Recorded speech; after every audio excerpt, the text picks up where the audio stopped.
Hi hello బాగున్నారా? ఈరోజు నేను గోంగూర పప్పు చేస్తున్నాను అనమాట. గోంగూర పప్పు చాలా రోజుల తర్వాత చేస్తున్నాను. చాలా టేస్టీగా ఉంటుంది, చాలా ఈజీగా చేసుకోవచ్చు. అందులో మనం కుక్కర్ పెట్టేస్తున్నాం కాబట్టి ఇంకా ఈజీగా చేసుకోవచ్చు. ఫస్ట్ అయితే నేను బియ్యం అన్నమును పప్పును పెట్టేస్తున్నాను. మనం మాట్లాడుకుంటూ ఏదో పని చేస్తూ అయినా కుక్కర్ పెట్టేసుకోవచ్చు కదా. అదైతే 10 నిమిషాల్లో రెడీ అయిపోతుంది కదా. ఆ తర్వాత మనం చేసే ప్రాసెస్ పోపు వేసుకోవడం అట్లాంటి పనులన్నీ చేసేసుకోవచ్చు కదా అనేసి ఫస్ట్ అయితే కుక్కర్ పెట్టేశాను. ఆ తర్వాత నేను గోంగూర 4-5 సార్లు కడిగి ఆరబెట్టించాను అనమాట. చూసారా, నేను అలా ఆరబెట్టేటప్పటికి అవి టేబుల్ మీద అలా పెట్టొచ్చాను. కొంచెం డ్రైగా అయిపోయింది, అంత ఎండ్ ఉందనమాట. హాఫ్ అన్ అవర్కి అలా అయిపోయింది. ఇప్పుడు నేను గోంగూర పప్పు చేయడానికి ఒక బాండీ పెట్టాను, ఆయిల్ వేసాను, పోపు దినుసులు అన్నీ వేసాను. దీంట్లో మెంతులు, ఇంగువ అనేది ఎక్కువ క్వాంటిటీ వేసుకుంటే చాలా బాగుంటుందన్నమాట.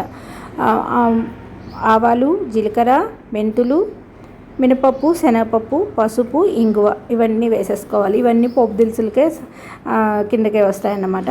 ఇప్పుడు పచ్చిమిర్చి, ఉల్లిపాయలు. దీంట్లో ఉల్లిపాయలు ఎంత ఎక్కువ ఉంటేనే అంత టేస్టీగా ఉంటుంది గోంగూర పప్పు అనేది.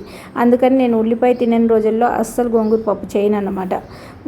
ఉల్లిపాయ వేస్తేనే దీని టేస్ట్ చాలా ఇంక్రీజ్ అవుతుంది. ఎందుకంటే గోంగూర పుల్లగా ఉంటుంది కదా, ఇది స్వీట్నెస్ ఇస్తుంది కదా. ఉల్లిపాయ స్వీటు ప్లస్ ఒక ఘాటు ఉంటుంది కాబట్టి ఆ రెండిటికి కాంబినేషన్ బాగుంటుంది. పచ్చిమిర్చి, ఉల్లిపాయ, గోంగూర పులుపుకి. ఇప్పుడు నేను 2 ఉల్లిపాయలు, పెద్ద ఉల్లిపాయలు వేశాను. ఒక 2 పచ్చిమిర్చి సన్నగా తరిగి వేశాను. ఆ తర్వాత ఇవి కొంచెం మనం పోపు అంతా పట్టేట్టు మంచిగా మిక్స్ చేస్తున్నాను. కొంచెం సాల్ట్ వేసి మిక్స్ చేసేసాను. ఎక్కువ ఇవి వేగనక్కర్లేదు. ఇప్పుడు మనం గోంగూర కూడా వేసి మూత పెట్టేద్దాం. గోంగూర కొంచెం కట్ చేసి పెట్టుకుంటే మనకు తినేటప్పుడు ఎక్కువ తీగలుగా రాకుండా ఉంటుందన్నమాట. ఆకుగా వేసేసామనుకోండి కొంచెం బాగా మెదపాల్సి ఉంటుంది. నేనైతే ఇట్లా కట్ చేసే పెట్టుకుంటాను. అన్ని ఆకుకూరలు కట్ చేస్తాం కదా, అలాగే గోంగూర కూడా కట్ చేసేసాను. ఆ తర్వాత గోంగూర వేసేసి మూత పెట్టించాను. ఒక 5 మినిట్స్కి ఇలా ఉడికింది, చూసారా. ఆ తర్వాత మంచిగా మిక్స్ చేద్దాం. ఫస్ట్ ఉల్లిపాయ గోంగూరతో వేగుతుంటే ఇల్లంతా స్మెల్ అనేది సూపర్ ఉంటుందన్నమాట. వీళ్ళింట్లో గోంగూర చేస్తున్నారా, గోంగూర పప్పు చేస్తున్నారా, గోంగూర పచ్చడి చేస్తున్నారా అనేది తెలిసిపోతుంది. యాక్చువల్గా అంత ఫ్లేవర్ ఉంటుంది గోంగూరకి.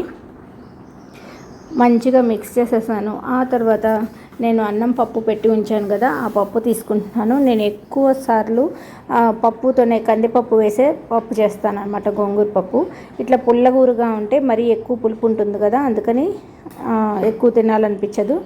ఒక హాఫ్ గ్లాస్ వాటర్ అయితే వేసాను. ఉడుకుతూ ఉంటుంది కదా, ఈ లోపల పప్పు తీసేసి పప్పు కూడా వేసేద్దాం. బాగా డ్రైగా అయిపోయింది కదా, ఆనియన్స్ వేగిపోయాయి, గోంగూర కూడా వేగిపోయింది, బాగా ఉడికిపోయింది. ఇంత మాత్రం ఉడికితే సరిపోతుందన్నమాట. ఆ పప్పు అయితే తీసేసాను కుక్కర్లో నుంచి. ఎంత కొంచెం పెట్టానో చూడండి.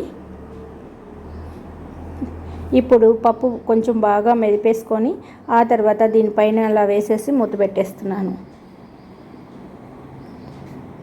ఇప్పుడు భలే మంచి స్మెల్ వస్తుందన్నమాట.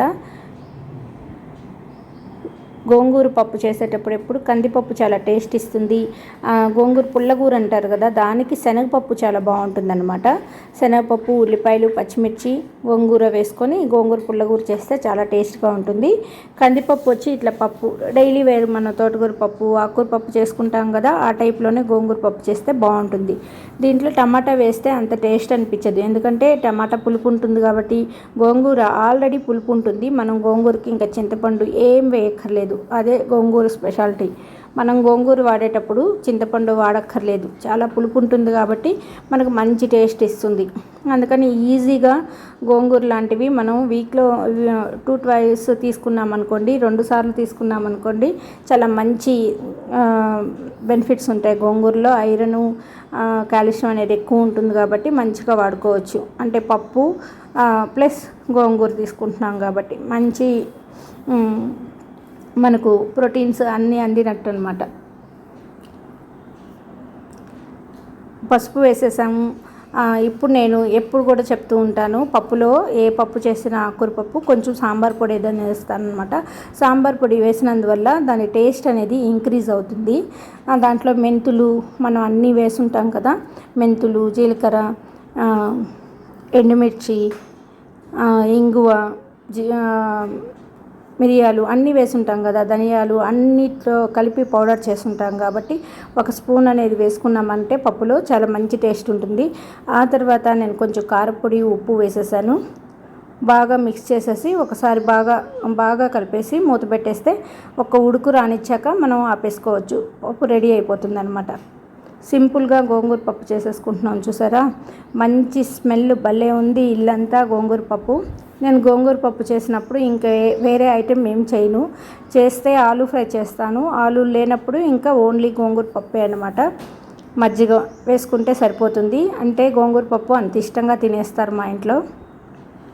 పుల్లగూర కన్నా పప్పు అనేది కందిపప్పు వేసి పప్పు చేశానంటే చాలా ఇష్టంగా తింటారనమాట. దీంట్లో ఉల్లిపాయ, పచ్చిమిర్చి వేయాలి, ప్లస్ దానికి తగ్గట్టు కొంచెం కారం కూడా వేసుకోవాలి. మామూలుగా ఆకుకూర పప్పులో కారం అక్కర్లేదు, పచ్చిమిర్చి కారంతోనే బాగుంటుంది. దీంట్లో పచ్చిమిర్చి కారం వేయాలి, ప్లస్ ఈ ఎండుమిర్చి కారం కూడా వేస్తేనే బాగుంటుంది అనమాట. ఎందుకంటే పుల్లగా ఉంటుంది కదా గోంగూర, మనం పచ్చిమిర్చి, ఉల్లిపాయ రెండు కలిపి తింటే చాలా టేస్టీగా ఉంటుంది.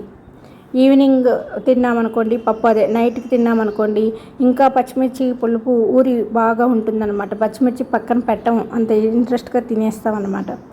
చూసారా, చాలా మంచిగా ఉడికిపోయింది పప్పు అయితే.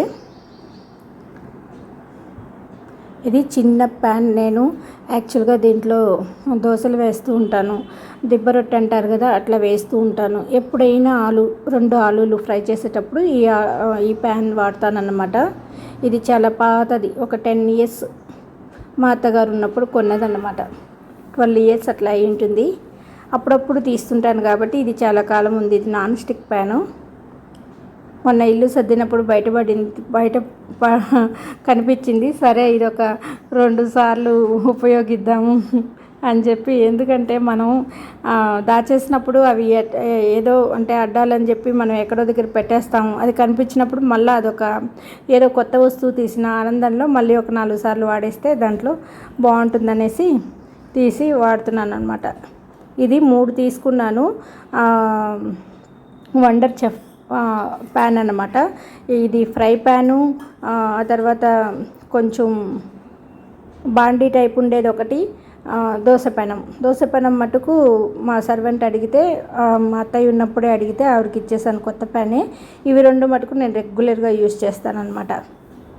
చాలా ఇప్పటివరకు నాన్ స్టిక్ పాడవలేదు. అంటే నేను ఎప్పుడో వీక్లీ ట్వైసే వాడతాను కాబట్టి, ఎక్కువ ఐరన్ ప్యాన్స్ అవే వాడుతుంటాను కదా, ఎప్పుడైనా వాడుతూ ఉంటాను.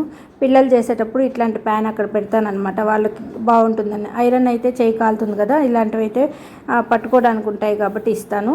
అన్నము, గోంగూర పప్పు చెప్పాను కదా, నేను గోంగూర పప్పు చేసినప్పుడు ఇంకేం ఐటెం చేయనని. చాలా సింపుల్గా గోంగూర పప్పు అయిపోయింది. చూసారా, ఈరోజు మా లంచ్ అనమాట. ఈ రెసిపీ మీకు నచ్చినట్లయితే లైక్ చేయండి, షేర్ చేయండి, సబ్స్క్రైబ్ చేయండి. Thank you.